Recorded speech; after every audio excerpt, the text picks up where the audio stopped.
Welcome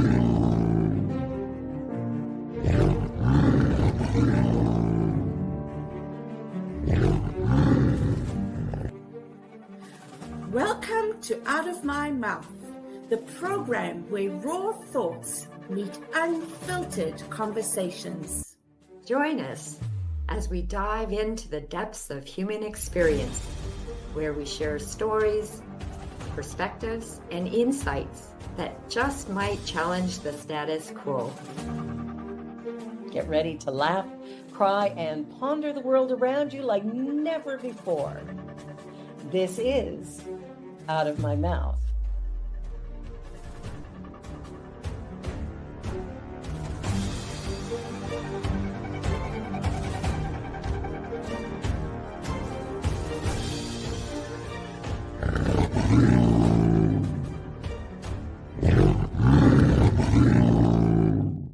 The views and opinions of our guest and hosts do not necessarily reflect those of New Thought Media Network, or any organization we may be affiliated with. Here at New Thought Media Network, we welcome freedom of speech and courageous conversations. There are many topics that can be difficult to navigate. Challenging the status quo and engaging in lively debate is important to expanding our understanding of one another, and life in general. Creating a peaceful world doesn't happen because no one disagrees, it happens from a willingness to understanding one another. In our programming, we strive to expand consciousness and assist people in creating remarkable lives. Your comments are welcome at info@ntmedia.org.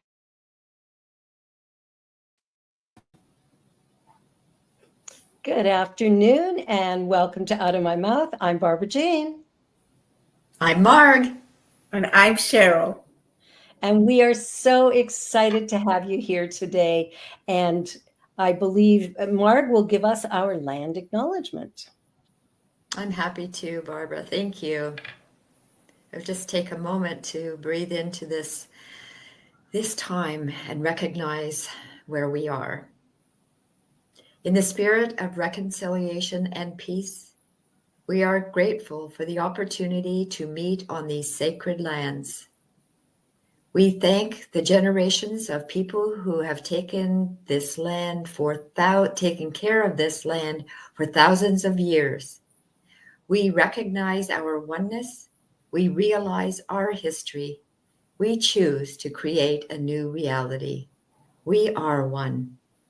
Miigwech. Miigwech. Well, it is my great opportunity to introduce our guest today. Pierre Benoit is the author of the book PTSD and Hypnosis, a bulletproof vest for the mind.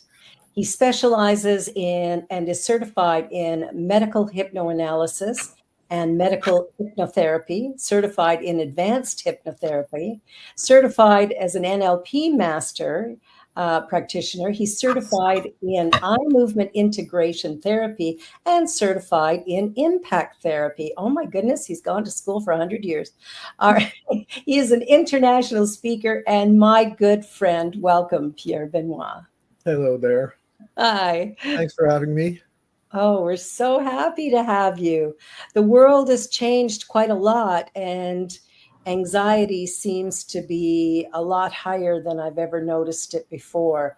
What is your experience in your work around the areas of anxiety? Well, the world has been going faster and faster, and people are just kind of, it's like they don't have the time to kind of really digest what's happening around them and so on. So it creates a lot of stress and anxiety. So basically, if the stress is not evacuated, then it becomes anxiety. And then if the anxiety is not evacuated, then people get into panic attacks. Mm-hmm. It kind of builds from there. Mm-hmm. So, and since the pandemic, the COVID pandemic, well, for example, for PTSD, usually it's a situation that's very intense emotionally, and it will create these symptoms. But if you look at the pandemic, it was a very intense emotional period over a long time. Yeah.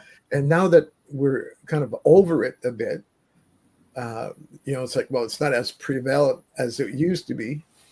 Then, it's like people are kind of coming out of their houses and stuff, and then it's like the dust settles, and then the symptoms come out. So it just kind of increases as we go along. So right now, about 95% of my practice is basically anxiety. Wow. And we're not talking just adults, it's like it goes from like children to adults. It's like, again, absolutely. Elementary children being stressed out and anxious. It's like you never saw that before. So sad. Yeah. Mark, you're going to say something? Pierre, you talked about traveling, and I believe you travel for personal, pleasure. And I don't know if you do therapy in other countries or cultures, but I'm curious if you do. Are there different presentations of anxiety in different cultures, in different countries? Not necessarily. It's pretty well the same thing. When people are anxious, it's because their minds are focused on what they don't want to see happen, basically fears, right? So it's like their radar is always kind of looking at, okay, what's going to happen next? What could happen? What could happen? How can I protect myself? But because the way the mind is made up, it believes everything that you put in, and it's always in the present. So when I'm thinking about a negative scenario in my mind, well, my subconscious mind thinks it's really happening, and it's making me react as if it's real right now. It doesn't know the difference between what's real and what isn't. No. For the subconscious mind, everything is real. Anything that you put in, it takes it face value. Right. And says yes to it. Yeah. And that's also why we react to things in a certain way, is because it's recorded that response from a previous experience that felt real. So it becomes our reality in the moment. And part of what hypnosis does is help unravel some of that, I think, if I'm not mistaken. It kind of changes. We help them change the perspective of situation. See, we can't change a person's history, but we can help the person change their perspective of that history, so that it doesn't affect them in the present. Right. So it's reinterpreting it. It's retelling the story in a different way. Exactly. I love that. For example, imagine this is a person having like anxiety and stuff. Okay, so this is their past, this is their future, right? So, like I say, the memories in the past are like books on a shelf, right? When I need to remember it, I just kind of go to the book, take it, use the information. But when I'm done with the information, I just kind of put it back, and it doesn't affect me in the present anymore. But some of those memories are kind of tied with like little elastic bands, right? That kind of stick to us, right? Of a pull. Exactly. But we also have elastic bands that project into the future, right? Because we have plans. We want to see our grandchildren. We want to see our children grow and whatever, right? So if I have more elastic bands in the past than in the front, what happens is people have a tendency of living in the past. They're always like missing something. It's all, and they're like, oh, I wish it was like, oh, it was so much fun back then, So, and usually what happens when that happens is they become depressive, right? If there are more elastic bands to the future, but based on fears, well, the person's in the present, but it makes them react with anxiety and stress. Right. And if there's as many in the back as in the front, well, that's not better, because people will feel like they're not going anywhere. Right. Stuck. Right. So what we do when we help people using hypnotherapy is we revisit the past, change the perspective to cut those elastic bands so that the person can move forward, staying in the present. Does that make sense? Yeah, Mm-hmm. it certainly does. I like that. I like that. Mm-hmm. You know, it's so similar to what we teach in New Thought. What you think about, you bring about, and what you focus on grows and expands. Well, So exactly. you're focused on the past, you end up, in a really painful place because the past doesn't exist. Mm-hmm. And so you're powerless there.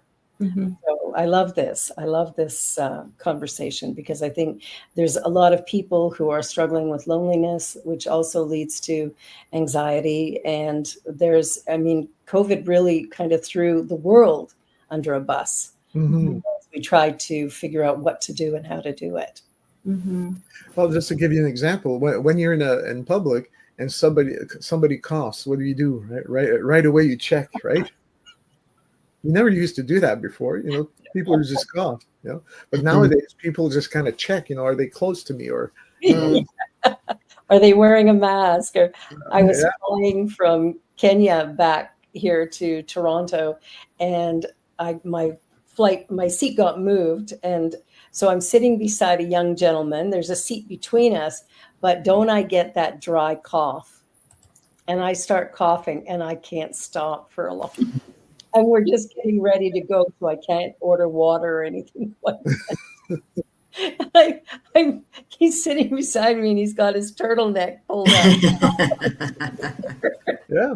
And I said to him, I went to the hospital yesterday. I'm clear. I don't have any illness. This is just a dry throat. Yeah. And he grinned and went, thank you. And Shame. anytime I cough in public, I feel really anxious. Mhm. Yeah. Even sneezing, right? Yeah. Mm-hmm. Mm-hmm. Yeah, it's so true. God. And come up with the phrase, I'm not sick, I'm not sick. It's Yeah. allergies, I promise. Well, that's a good affirmation, though, right? Mhm. I'm not sick. No, I am health is a better affirmation. Oh, that's true. There Yeah. you go. There, that's it. It's like Margaret always says, rather than say don't something, what do you say, Mark? Put it more in a positive, like do. Well, yeah, not necessarily positive, negative, but it's like, what are you going to do as opposed to what I'm not going to do? Right. That's, yeah. Yes. Good And- reminders. Very good And reminders. that's one of the things I do with my clients. I teach them how to talk about what they want rather than what they don't want. Mm. Because when you say negative, like I don't want to smoke, for example, Mhm.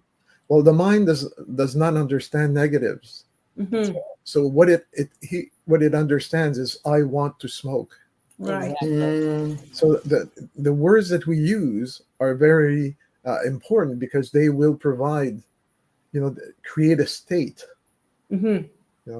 In the same way, it's like, so, but people are just used to saying, so, well, I don't want to do this, Mhm. or I don't want to do this anymore, or instead of, well, what do you want to do instead? You Yeah. know, Yeah. just setting an objective with Yeah. a client is sometimes quite challenging because Mhm. people have a hard time thinking about what they really do want. It's like, I Yeah. want to feel good. It's like, well, what does that mean for you? Yeah. It Yeah. doesn't mean it's the same thing for me. Mhm. So define good. Mhm. And they have a hard time saying that, Yeah, Mhm. it's true. And what about the eye movement integration therapy that you do? What is that about? I don't know a lot about it. Well, the eye movement integration is, I have to admit that I am trained in it. I don't use it much, especially not online, Mhm. because it's something that you do more in presence. But it's more about having the eyes kind of move in certain patterns to help release some stuff. It's a good therapy. It's not as soft as hypnosis though, Right. because once you start, you can't stop, Mhm. and there's no rest for the client. So Oh, you need to be able to handle some major abreactions. Okay.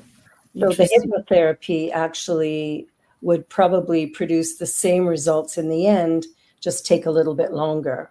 Is that right? Or Not necessarily longer, just okay. softer. Gentler. Yeah. I opt for gentle. I think gentle's a good one. That's how I operate. Yeah, my So- clients like that too. Yeah. Hypnotherapy does everybody have the ability to be hypnotized? I believe so. Everybody of normal intelligence that can follow instructions and allow themselves to relax can go into a hypnotic state that's workable. Right. And I'm not talking like IQ or anything. It's just like no damage to the brain kind of thing when I say normal intelligence. You know, so it's, but yeah. What if you have somebody who doesn't believe that they can be hypnotized? Well, usually they will not call me. Okay. Or they want to test you, right? I don't take any testy people. Okay. When people call in and they, you know, and they give me that type of, you know, so, well, I don't know if I believe in this, you know, well, I'll tell you the truth. I've never had anybody call me up for that. But if there would be somebody, I would not take them. Okay. Because I don't want to waste my time. No, absolutely. I only take clients that are willing to change now. Yeah. I'm not interested in maybes or anything. Because it's a shift in energy, right? You're working with energy. Yes. And so there's got to be the right energy thought or way of thinking about what a person wants to do or not do. Exactly. And the thing too is we have to be careful about not being not having my client unload their problems on me. I'm a tool that they're using to access their potential for success. I like that. Yeah. Right. So, but I'm a tool. I don't make things happen. They make things happen. I just help them, you know, get the resources that they already possess to do things. So they've got to be open and willing to use that. And owning their own problem too. It's like, you know, it's like they got to be that way. Sometimes, you know, it's like there's all kinds of magical kind of things around hypnosis, you know, it's like, you know, which can, you know, they even in some people marketing stuff, you know, it's like, oh, I can do this in one session and so on. It's like, yeah, some stuff you can do in one session, you know, but I've had a lot of clients coming back to me, having gone to one of those sessions, having to redo the work properly. You know? Right. So, but it's just that I lost myself right now. What was the question again? I think we were just talking about people who don't believe they can be hypnotized and the energy that brings. So rather not engage in that at all. Yeah, they need to be wanting to get better. Right. I can't make them get better. Right. You know? And they need to know why they're coming to you. Well, by the time we're done with our first session, they know why they came. Okay. So they might think they're coming for one thing and it's something else. Is that what you're saying? Not necessarily something else, but they're a lot more clear on what they want. Okay. And the direction that they're taking. Okay. I think that's really helpful because I think sometimes we are a little bit clued out as to what our real next steps are or what it is that, you know, where we really want to take something. We know we have a problem. Something doesn't feel right, but we may not be clear as to what to do about it or what's next or really who am I anyway in the message of things. You know, I think a lot of people are a little confused about who they are and what their purpose is and why the devil they're here. But and that's mostly because they have a hard time taking a step back to kind of look at the situation from a distance. Yeah.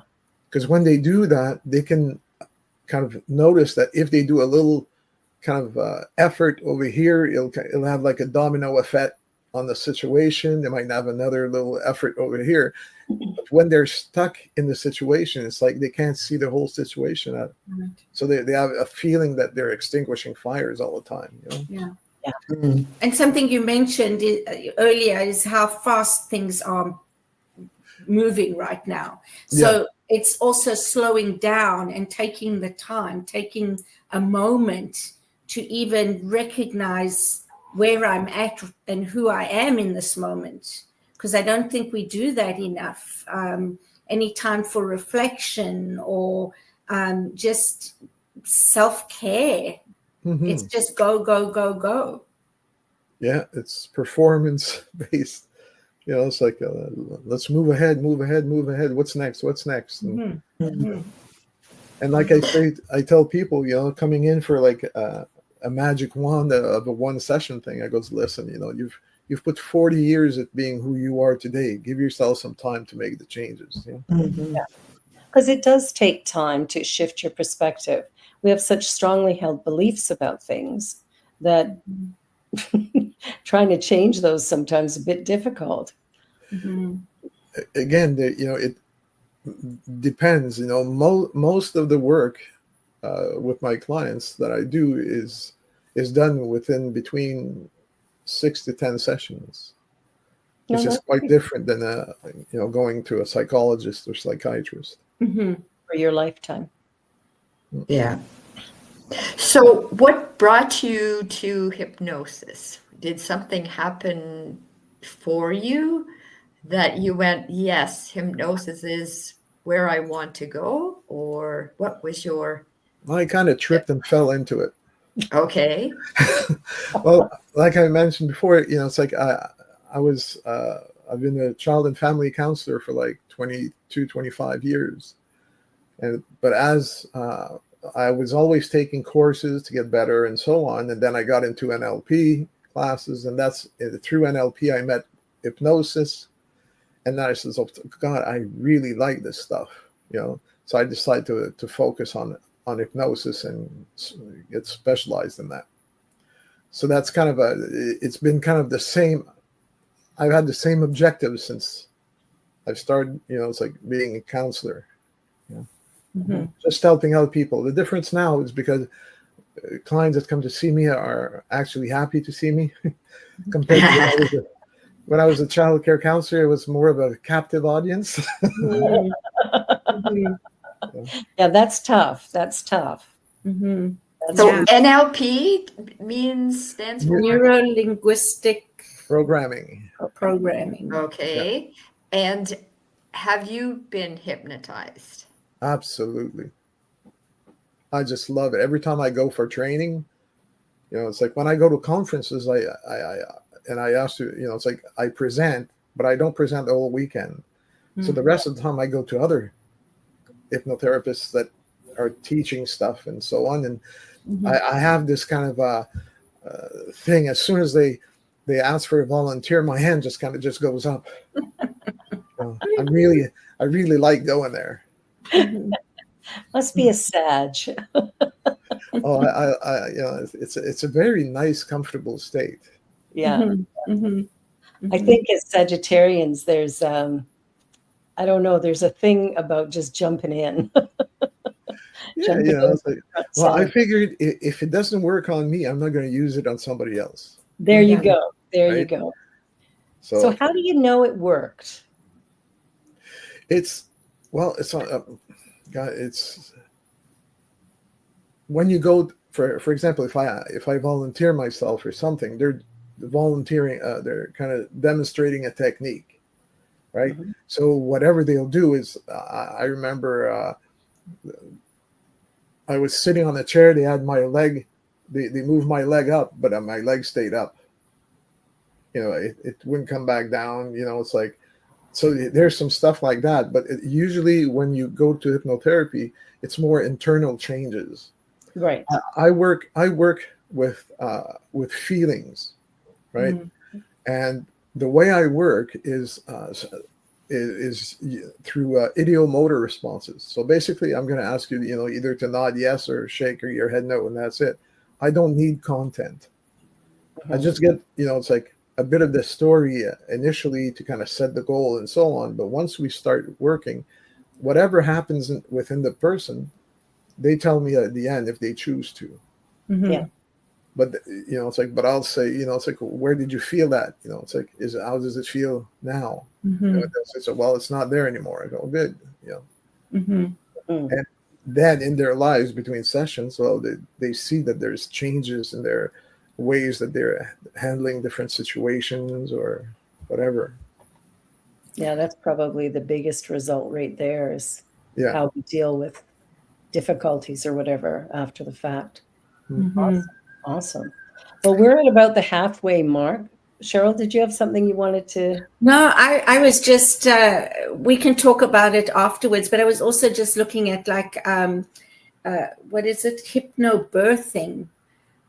Some of these terms, and it's just curious what that looks like. Is that before, during, after, both, and? Let's touch that as soon as we get back. You're watching the New Thought Media Network, and this is Out of My Mouth. Our wonderful guest, Pierre Benoit, hypnotherapist extraordinaire, and we'll be back in just a moment, so don't go away. More to come.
New Thought Media Network.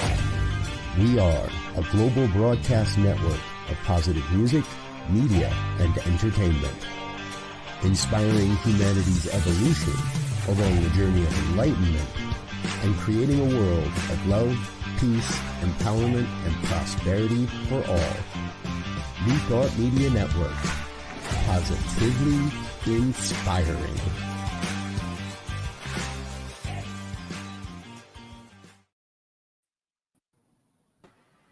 And welcome back. And Cheryl has a little topic that she introduced just before the break. So let's talk about, what was it? Hypnobirthing.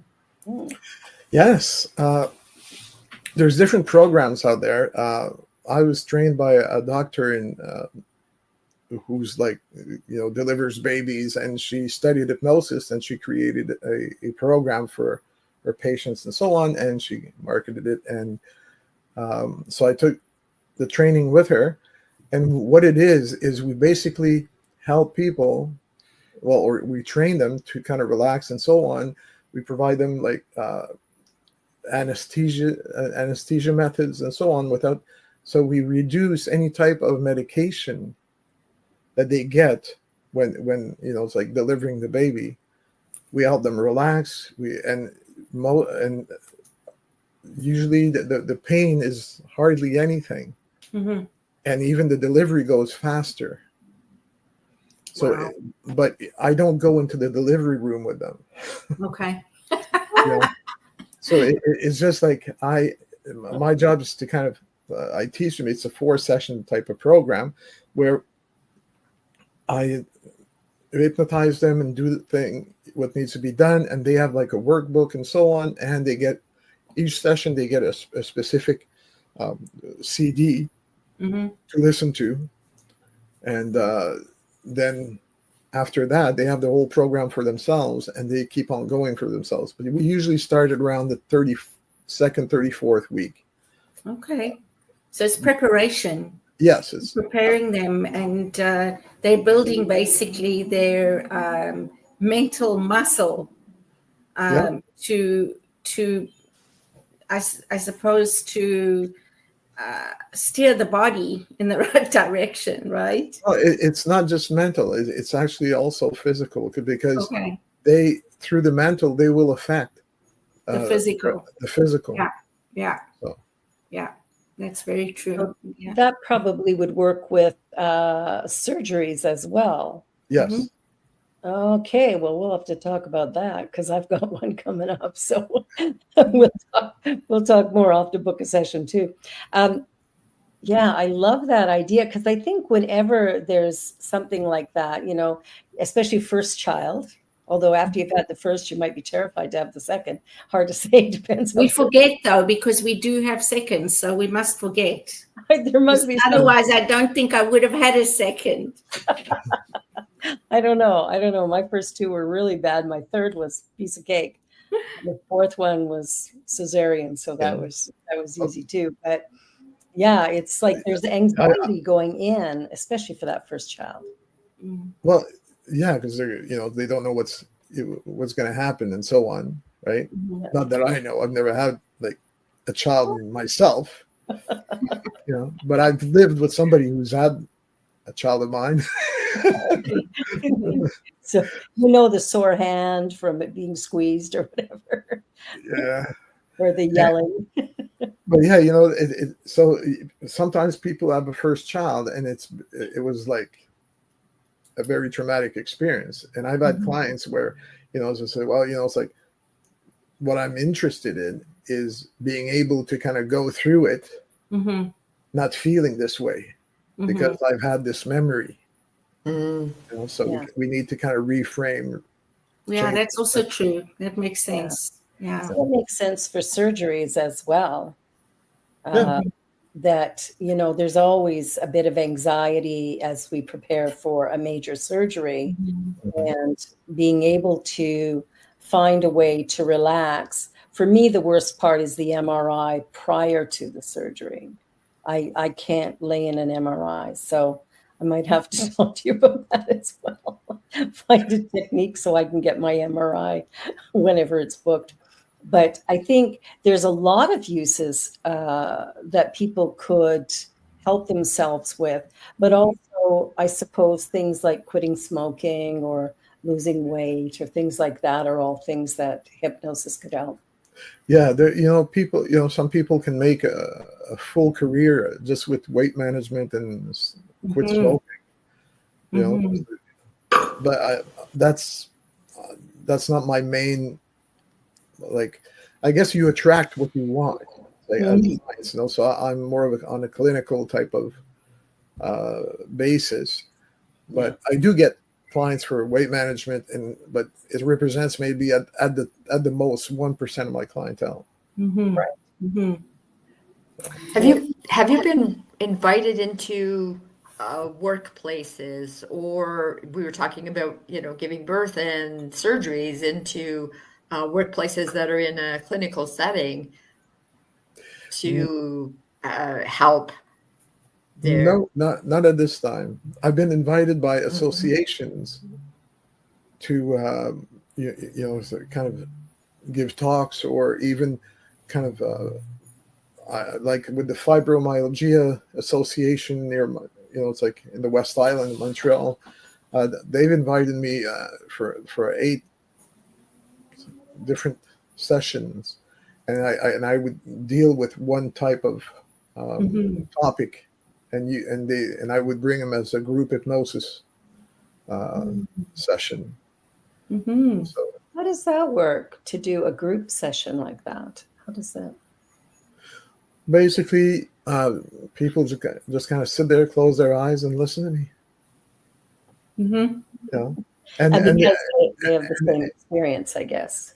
yeah, everybody has their own experience with regards to that. But when you know, however, when I do group sessions, it's very focused on a topic, but Right. it's not an emotional topic, right?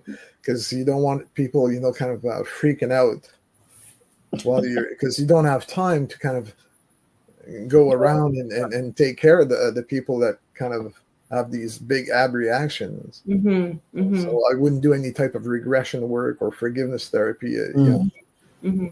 But I would do, like, you know, it's like with the fibromyalgia, you know, it's like changing their habits of eating, some pain management, you know. Because a lot of times with people with, you know, who have chronic pain, what happens is, because they have that pain, the body protects itself by getting tense. Yes. So, for example, when a body's relaxed, so, you know, if I kind of press on my hand, I can bring it all the way to there before I start kind of feeling it. But if my body is tensed up, I can only bring it to there, and then I start feeling, and I feel it more than when it's down here.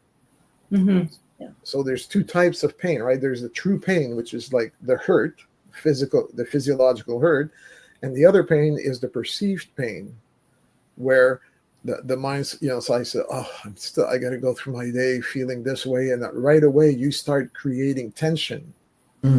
So by being able to kind of relax your mind, relax to a point your body, it will create more flexibility. Therefore, it will increase the comfort instead of the discomfort. Well, that's powerful. That's really good information. I remember one time, you know, meeting a number of people who were struggling with fibromyalgia. And one of the things I noticed over the years that I was working with these people is that a common phrase was, "I'm sick and tired." And you talked earlier about the way we speak and the way we think, and the message goes into the subconscious, which then produces more of the same. And the more you say it, the more you integrate it. Yeah. Because it's got this compounding effect, right? So we can do the same thing with positive words. Yes. But the thing is, it's not just saying the words, though. No. Feeling. It's you need to kind of see it, feel it, and hear it, right? Yeah. So when people say I'm sick and tired, they've got a whole emotional baggage in those little little sentence, right? Yeah.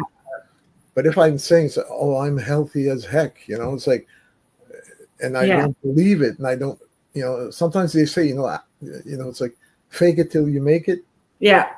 Well, sometimes you got to help them out with that. You know, it's like, I know it's a bad day or something like that, but it doesn't mean that it's a whole, you know, it's like, it's the whole week. Sometimes, you know, people have a tendency of focusing on what went wrong, and it takes the whole place, when in fact, it's just one event. Yeah. You know, And we forget that, right? We forget that. We carry those events to the next day and the next day and the next day. Something happened recently for me, and I just started saying to myself each day, this is a whole new day. It's a new day, right? And just, it's clear because it's a new day, right? And it's going to be a great day. Doesn't matter what happened yesterday or what's going to happen tomorrow, because right now it's a new day. Exactly. You know, it's like, oh, new chapter of my life, or, you know, a new page, or so it's just about, you know, it's like it's about thinking, it's like, what do I want to do? You know, what do I want to do that's great for me today? Yeah. With the equipment I have. So if I'm in a wheelchair, it doesn't mean that I'm, you know, I can be as helpless as I choose to be, or I can be as active as I choose to be. Right. Yeah. PTSD and hypnosis. I mean, PTSD, that's something that certainly seems to be more prevalent today. You know, over the years, it's come forward as something that was never acknowledged before, but has always been there. and now it's really showing up in a lot of places. Well, yeah, back in World War II, they used to call that a shell shock. Mm-hmm. But see, PTSD is not just with soldiers or it's like or EMTs or it's like it could be somebody who's been in an accident. Mm-hmm. And it can even be just somebody that has been witness to the accident. Mm-hmm. So now it's more prevalent because people are the definition opened up. Mm-hmm. It's not just with one set of people, right? Because they it's like sometimes people will call it burnout. It's not, and it could be a burnout is not necessarily a bad thing. Depression mm-hmm. is not a bad thing. It's the state of healing. Mm-hmm. Yeah. Right? Because the mind says, it's like, listen, you're not taking care of yourself properly right now. I'm going to take the breaker and put it to off until you can be rested enough to carry on. Mm-hmm. So depression is it's like animals. That's the way they work too, right? Mm-hmm. When they don't feel well or where they have a broken leg or something like that, they just go somewhere, they lay down there and they stay there mm-hmm. until such time as they're healed. Mm-hmm. Yeah. Mm-hmm. Yeah. Notice that with children as well. If a child gets sick, they stop moving. They just lay down and sleep for long periods of time and then bounce back up. And it's a sign that something is out of whack, but they do stop. They don't keep going. Exactly. Yeah. And that's natural. It's and sometimes as life happens and we grow up, we kind of forget that part of it. Yeah, it's conditioned out of us, I say. Yeah. Right? It's conditioned out of us. Yeah. So you said something, Pierre, that I was actually thinking about asking you about before the break even. You said regression. And everything that we've spoken about and everything I see in your bio is here on this planet, on Earth, right here and right now. Mm-hmm. And so I wondered about past life regression and things like that. Do you have experience with that? It's not my specialty. I know of it. I've done some sessions for some people, but it's not something that I actually do, because I believe that it's like if you have a problem in this life, you don't need to go in a past life to solve it. Mm-hmm. You may have to go and sometimes you may, I had a couple of times in the 20 years where I got like what we call a spontaneous past life regression. Mm-hmm. It's like you're working on a regression and all of a sudden, the person is talking about stuff that doesn't make sense. Mm-hmm. And then you ask them, it's like, well, look down, describe your shoes. And, it's like, they're not shoes that are from this century, Yeah. Right. So they can have but the important thing about past lives is there's 3 theories about past life, right? The first one is the genetics, because we are the accumulation of all of our ancestors. So we have cells of all of our ancestors within us. Mm-hmm. So when that happens, is it just because one of those cells got woken up? So that's one theory. Okay. All right. The other one is, well, maybe there was a past life. And again, it's kind of hard to prove because nobody ever regressed to a past life where they were the king or the queen or somebody of importance enough to be kind of written in the books or the history books. Usually they're common people that lived for a while and died. And the other one is your subconscious mind is there to serve you. And it will actualize what you put in. So if you want a past life really, really bad, you're going to create one for you. Right. All right. So which one is right? it doesn't really matter. It's like when I'm working with people, is whatever that person believes, I go with it. It's my belief has nothing to do with it. Yeah. Yeah. And I like that you say that it doesn't really matter, because like you said, it's all about perspective, right? And so nothing is actually real. It's the meaning we give it. Exactly. And the way I work, when I say, there's, one of the things I say when I do regressions, like there's a feeling within you that has everything to do with why you are here today. Allow your subconscious mind to follow that feeling to the very first time you felt that. And once you feel it's there, just nod your head to let me know. So the subconscious mind will not necessarily give you a true representation of that past situation, but it may provide you with a feeling or an image that will that corresponds to the emotion that needs to be evacuated. So that's more my way of working and understanding it, right? That's cool. And when I say nothing is really real, I know that that's, some people will challenge me in saying, well, is this not real, or is this not real? And I don't mean it from a physical experience. I mean it more from what we think things are about in our minds. We will experience the same thing as many people differently. No two people are going to have that same experience. And that's because of our perception and our conditioning and where we come from. Yeah, it's all the filters that we've built through our lifetime. Right. Yeah. Right. Yeah.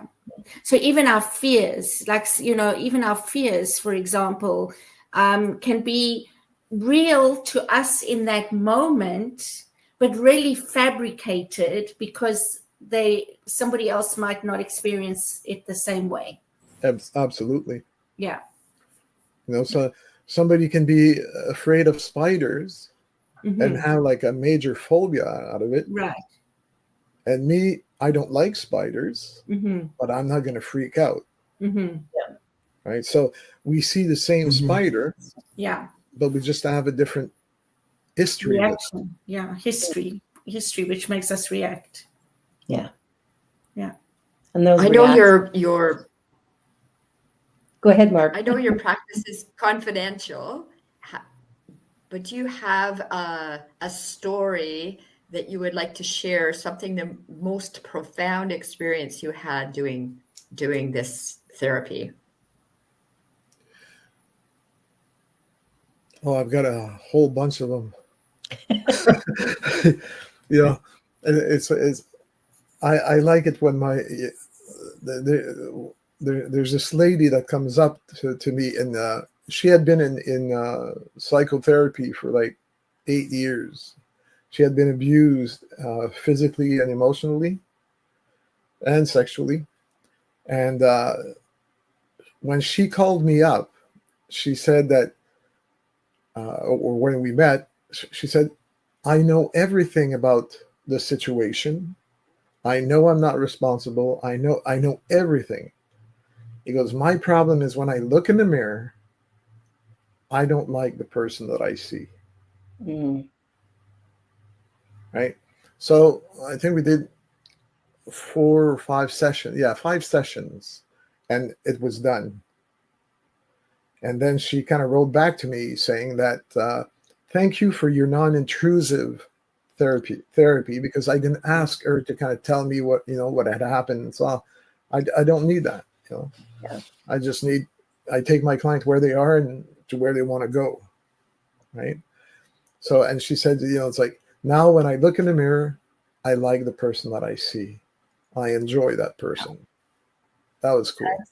That's actually pretty huge. I sometimes ask my students or whatever to look in the mirror and tell themselves, I love you. I love you. I love you.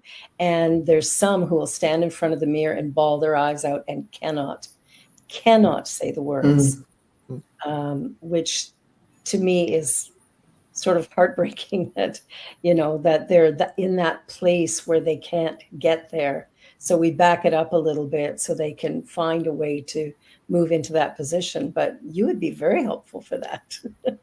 And the lady, it's like, all it was is she knew everything about her problem. The only thing that was problematic is it's that feeling that was stuck within her. Yeah.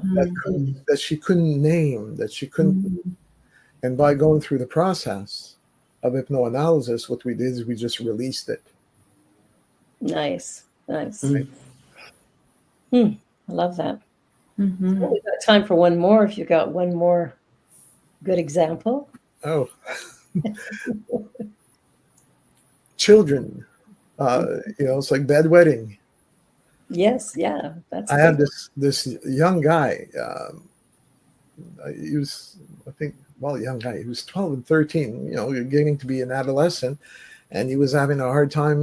Because he didn't want to go sleepovers to his friends and so on.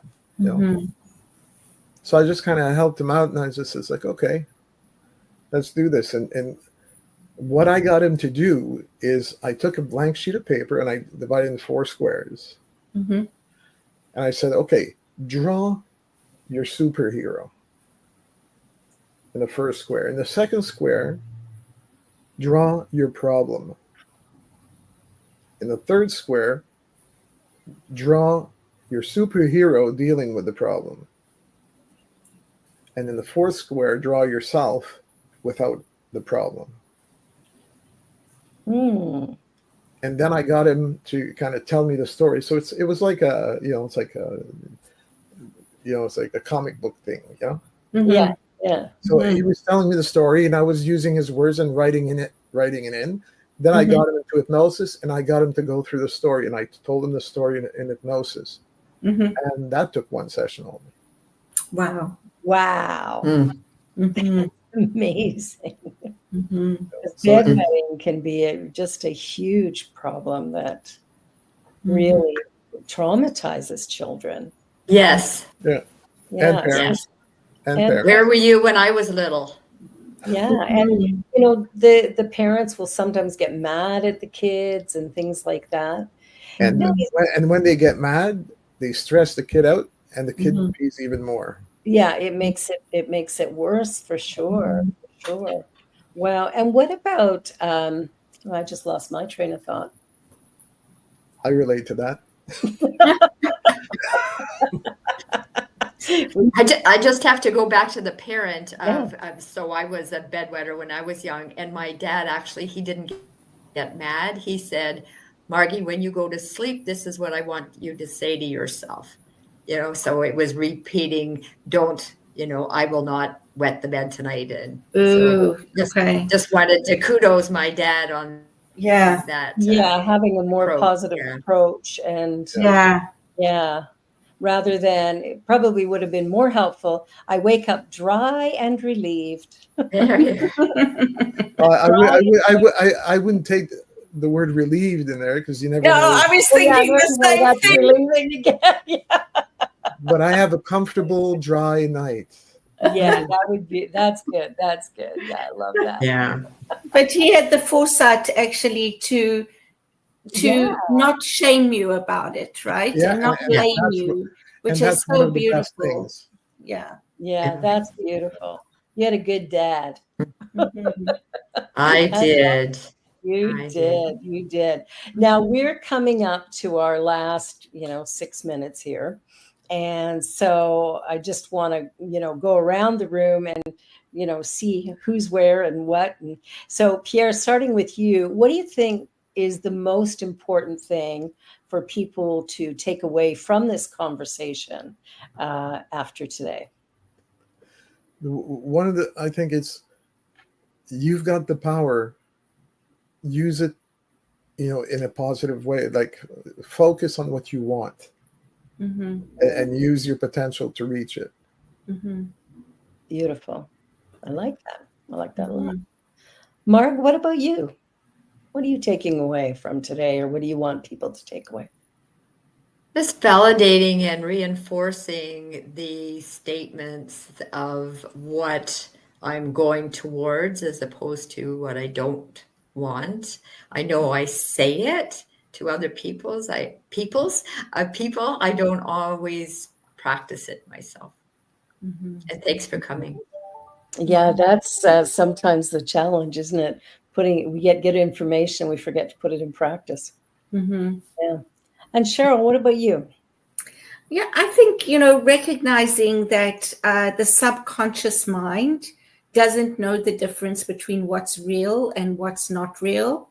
And so, piggybacking on what Pierre said is realize the power that you do have to shift a perspective that may not be serving you.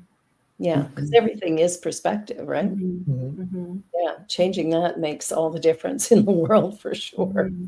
Well, and, for me, what I liked was, again, talking about the power of our words, how we speak to ourselves and, the idea of going back, like the feelings, dealing with the feelings and going, okay, when have you felt that way before is how I talk to people, because I don't do hypnotherapy. But it's like, when have you had that feeling before? And then trust the memory that comes. But you talked about, going back into that place of where that feeling kind of started. I think I have that sort of right. Yes. Okay, good. I wasn't too sure. I was getting a little, I don't know. But I think that's so important because our feelings tell us kind of where we are.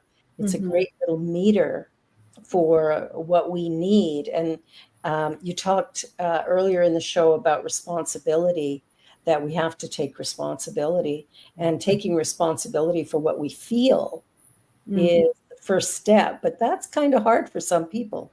Mm-hmm. Mm-hmm.